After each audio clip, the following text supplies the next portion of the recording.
Summer is heating up, the ballpark is packed, and there really is nothing like a home team advantage. That's why Team Toyota makes an obvious choice for your next vehicle purchase or service. With their MVP pricing guarantee, teammate rewards program, and streamlined customer experience, their award-winning sales and service departments are there for all of your vehicle needs. A home team advantage is nothing without family and community. Their employees are part of the family, part of your town, and we're all part of the team. Visit teamtoyota.net and choose one of their 3 locations in Langhorne, Glen Mills, or Princeton.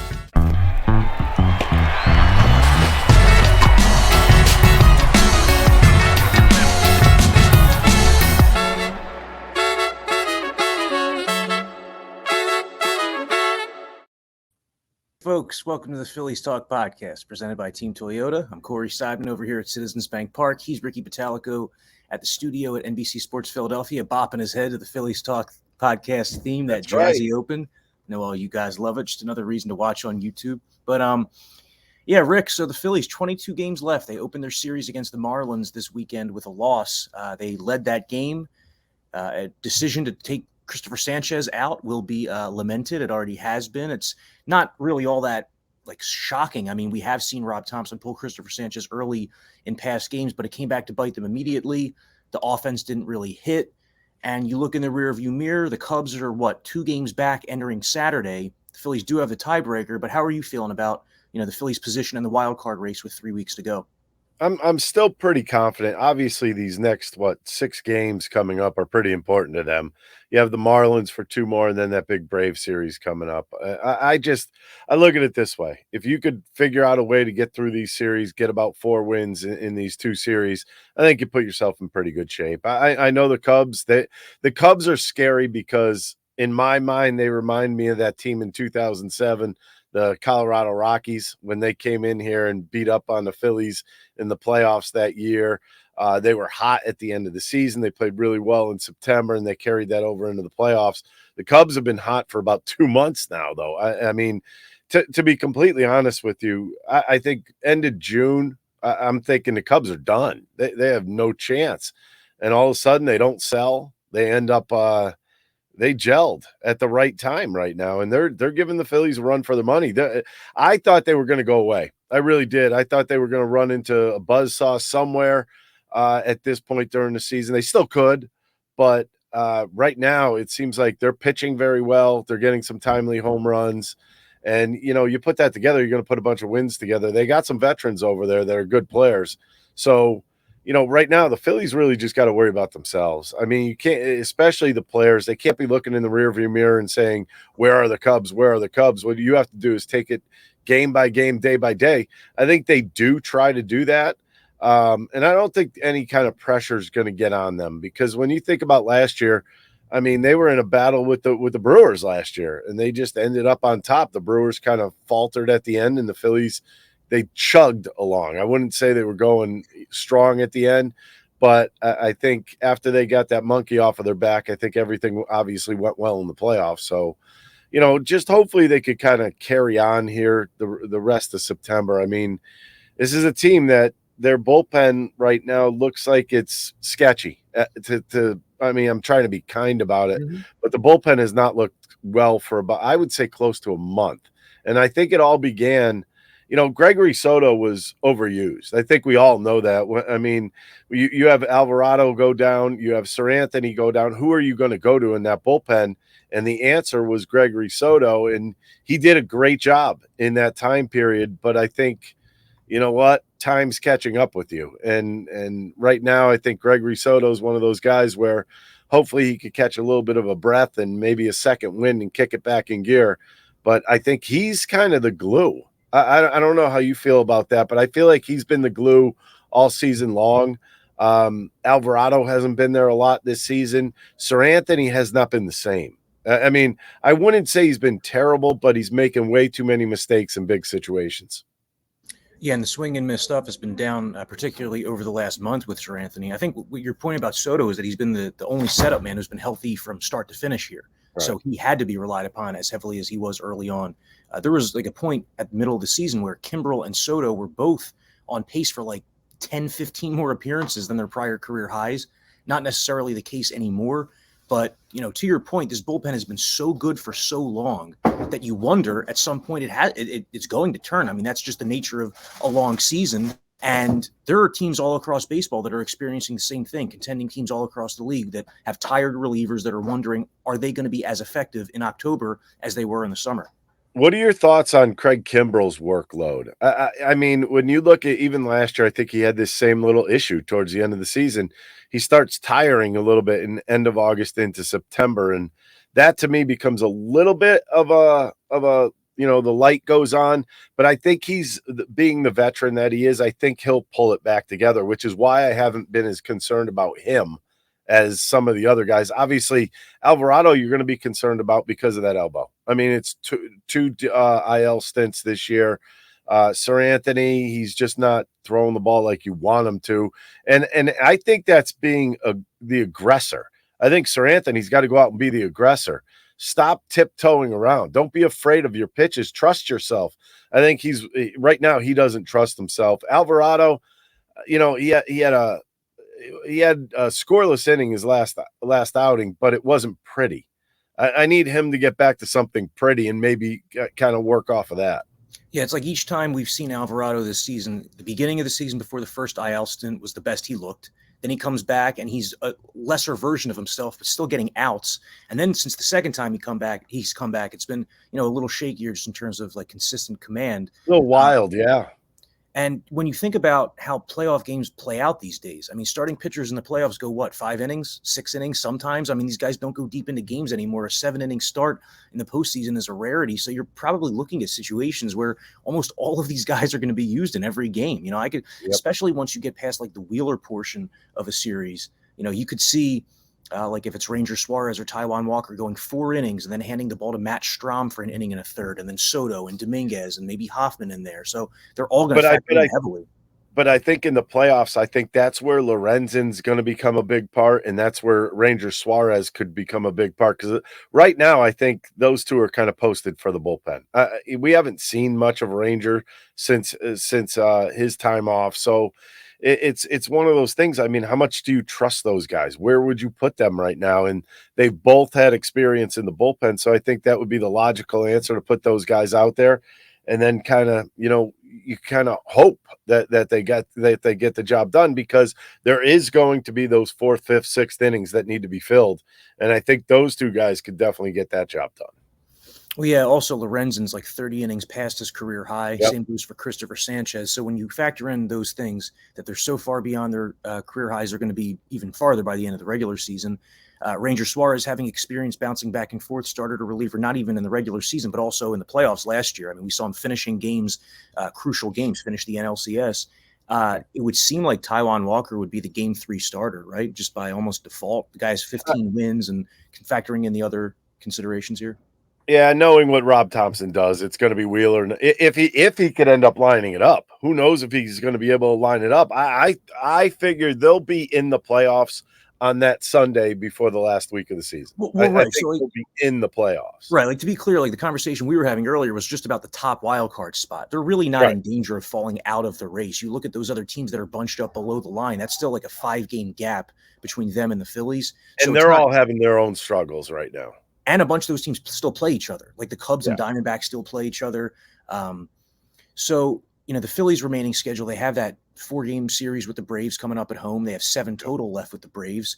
I was thinking earlier in the season that with these late season Braves games, the Braves might be so far ahead that they're not putting out their A lineup every night, but they're still mostly putting out their A lineup every night at this point. I did see that Spencer Strider got hit around in his last start, and you start to wonder, would they give him some extended rest? Are they going to still have him starting every 5th day? Is he going to face the Phillies twice, for example? But other than that, like other than the Braves games, the Phillies do have a pretty soft remaining schedule. I mean, you look at that, it's Cardinals, Mets, Pirates. I mean, there are some teams that they should beat up on, but we've seen this in the past. We've seen them, go in against lesser teams and play down to their level, which they can't do, right? That's the only red flag that goes up. You can't play like that. You have to really go into these games like you're playing against the Braves every single night. And it's less than a month, though. These guys could see the finish line. They know the finish line is there. I don't think that should be that big of an issue. And I think just playing the games out look, you're going to go through your slumps as teams. You saw what they did in August, hitting the ball out of the ballpark, and it wasn't just one guy; it was a full load of players. You got to believe that. Even you look at what Nick Castellanos is doing right now; he's slumping right now. Okay, somebody should be there, should be able to pick him up. That's one thing that it seems as though there hasn't been a lot of that. Where if one guy goes into a slump, it's like a lot of guys seem to follow. And that's a little concerning. I mean, Bryce Harper's still in a bit of a funk right now, and if he's going, you have to believe he's going to get out of it. I mean, it's Bryce Harper. You know he's going to come out of this thing, and when he does, it's probably going to be a really good long streak. So hopefully, that's the guy that's going to be able to carry you at the end of the season and at least into the beginning of the playoffs. Trey Turner's been hitting the ball very consistently lately. You look at him, he's in the 260s. Did you seriously a month ago, did you think he would be in the 260s?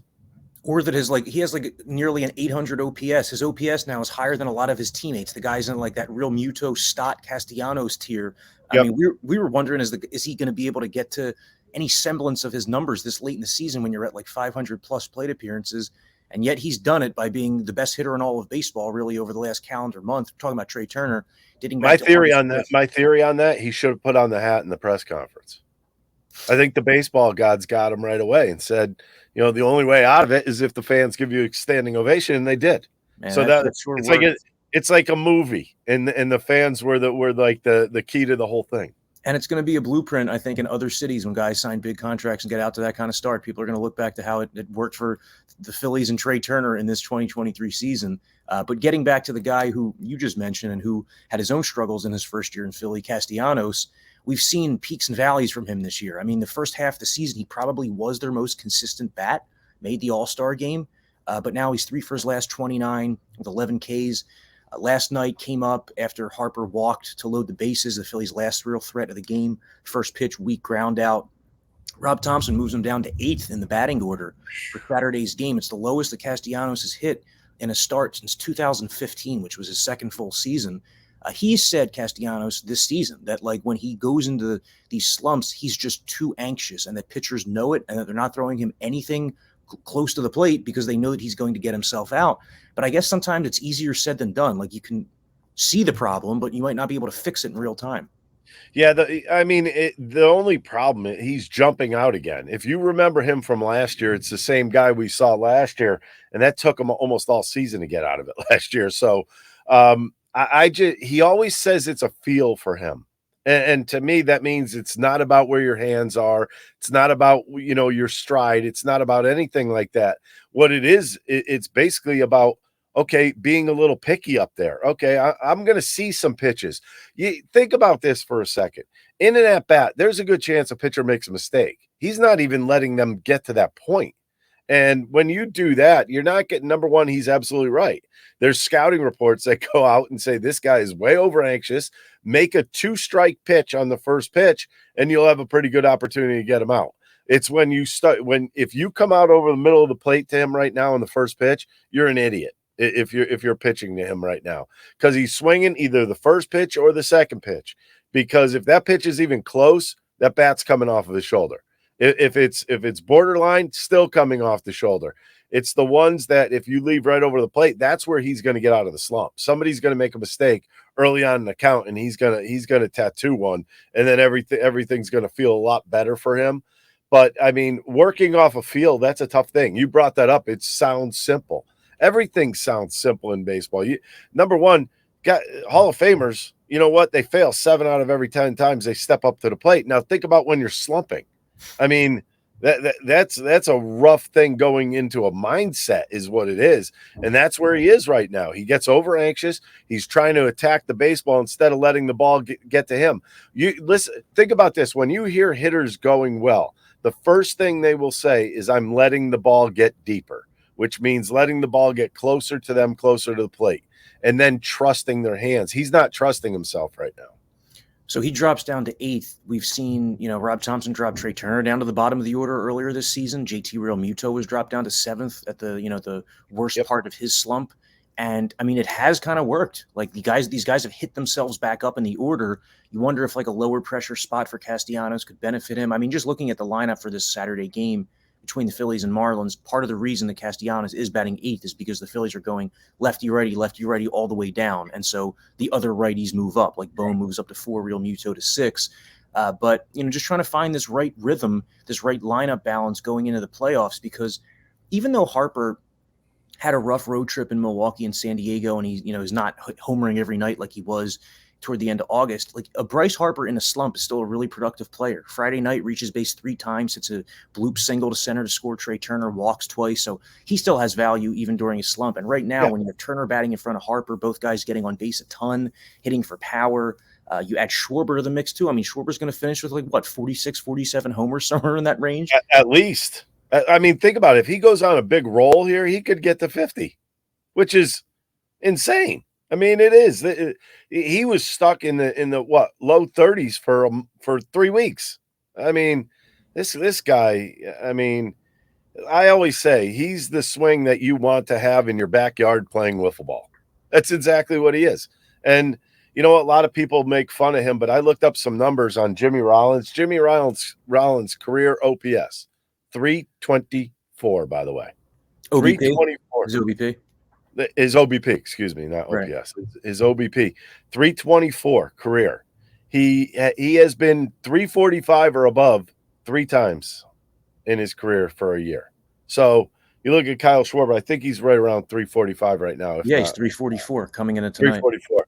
I mean, that's a pretty good number. So, I mean, the complaints have to stop, I guess. Yeah, and he's even pushing toward the Mendoza line too, 195. Just trickling his way up there. But yeah, I thought it was funny when he in his presser a couple of days ago, he was like, "What? It's not like I want to hit 193." I mean, it is what it is, and he's doing what they need him to do. That's exactly what he said, and I think he's absolutely right. Yeah, I mean, he's going to end up walking like 40 plus more times than he did last season, which certainly makes up for, the lack of singles and all that. I mean, his on base percentage is 20 points higher this year than it was last year. He does still clog up the bases, though. Yeah. And I mean, so there was the comment he made last week where he was asked about his WAR, his wins above replacement. And he said, yeah, WAR doesn't like me. But you have to remember with that, the Phillies didn't sign Kyle Schwarber to play defense. They signed him to rotate him at DH, and they've had to play him in left field for such a huge chunk of that contract so far because of the whole Bryce Harper situation. Schwarber still has a couple years left under contract. You'd figure that the final couple years of that contract, he is seldom going to be playing left field. I would say very seldom. Yeah. I mean, I bet you he doesn't get out there over 30 times next year. He shouldn't. Catch all the sports action and more at Rivers Casino Philadelphia. Whether it's the money line or the pass line, there's something for everyone, including a great sports book. Rivers Casino Philadelphia. Philly loves a winner. Gambling problem? Call 1-800-GAMBLER. Ricky, how about Brandon Marsh? This is a large chunk of the season. It's like almost a third of the season that he's been hitting well over 300 with like a 400 OBP. Bottom of the lineup. April, he was great. Then he went into like a big time slump for about 6 weeks in May and June. Ended up going on the injured list at one point with the knee injury. Comes back, he's done nothing but hit. I think the sample size at this point, you have to say that this guy's maybe like an above average hitter, which I don't think a lot of people would have expected when the Phillies first acquired him. He's a pretty good player. I mean, all around player. He can play some outfield. He's got some pretty good speed. You know what the biggest thing for him is? He's not hidden, but he's just one of the guys. He doesn't have to do too much. And I think the realization of that, I think when he was with Anaheim, the Angels, when he was there, I think you're trying to push too hard. You're supposed to be this prospect. You're supposed to be this guy that could do it all. And what you do is you forget you just go out there to play baseball. I think when he got here, I think that's one of the main things that they said to him. You just got to go out and be yourself. You can't be somebody who you're not. And when he got here, I think there's a realization. You look at the lineup, he obviously hits at the bottom of the lineup. What is there to lose? I mean, you're just down there playing your own game. Don't worry about what everybody else is doing. You got plenty of guys on this team that could pick you up if you fail. And I think that takes a lot of pressure off of them. And when guys take pressure off themselves, they become better baseball players. You name it. Look at Trey Turner. He took that pressure off of himself, and what happened? He has taken off. It's when you play with pressure is when you fail. And I think he has gotten to a point where he knows where he stands with this ball club. He knows that he's part of this ball club, and he knows he's going to be in the lineup. So what do? You just relax and play. I think it is that simple for a guy like him. And I think obviously Kevin Long has really kind of helped them move forward. He's helped a lot of hitters come in here and produce more than they had elsewhere. Christian Pache, Brandon Marsh, to name a couple. Before we get out of here, Pache's still that question mark that I'm not really sure of yet. I want to be sure, but I still think he needs time. Too much time on the IL this year so far. Well, definitely, yeah. We haven't seen much of him, honestly. I mean, he's still probably at like less than 100 plate appearances as a Philly, I would think. Yeah, and you gotta love Rojas in center field. So, man, there are some questions. There's some things that are going to be interesting going into the offseason. Well, yeah, I mean, it was telling at the trade deadline that they didn't go out and get another bat. You know, that they said that they liked Rojas' defense enough in center field to continue playing him there with Jake Cave sprinkled in for the offensive upside on some nights. But there was, again, a play last night. I can't remember when it was. I think it was late in the game where the ball's just crushed to right center field. Yeah, and Rojas just gets there. I mean, he gets there every time. We saw about like an 8 to 10 year period here in Philadelphia where there was not plus center field defense. Yeah, so it really stands out now that there is some stellar D out there in center. Well, center field's one of those positions where it's all about the crack of the bat, and he gets really good jumps on the baseball. He's got very good instincts, and the thing about it is speed doesn't necessarily have to come into play in center field. It's all about knowing where you should be when the ball comes down.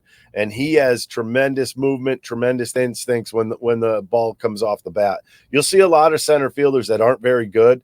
If you see that high angle of them, the ball will be hit and they take that stutter. He doesn't stutter. He takes off to the spot immediately.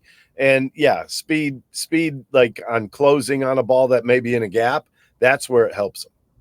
And, 100 at-bats into his big league career, Johan Rojas hitting 280. If the Phillies would have been told on July 15th when they called him up, this guy was going to hit 280 over his first 100 at-bats, given the defense and the speed and even like the bunting ability that he's added at the bottom of the lineup, they would certainly take that. So it's been fun to watch this guy who arrived in the majors really before anybody would have expected, but he's held his own.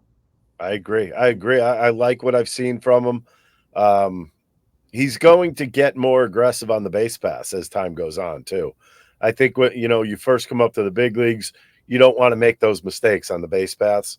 Give him a next, like into next year. You wait. He's going to swipe bags left and right. All right. Well, the Phils looking to win another series here. They've been 7-3-1 in their last 11 series dating back to August 1st, and they're home for the Marlins and the Braves. After getting off to a slow start in the series against the Marlins, they look to bounce back on Saturday night. So thanks a lot for listening to the Phillies Talk podcast. He's Ricky. I'm Corey. Catch you later.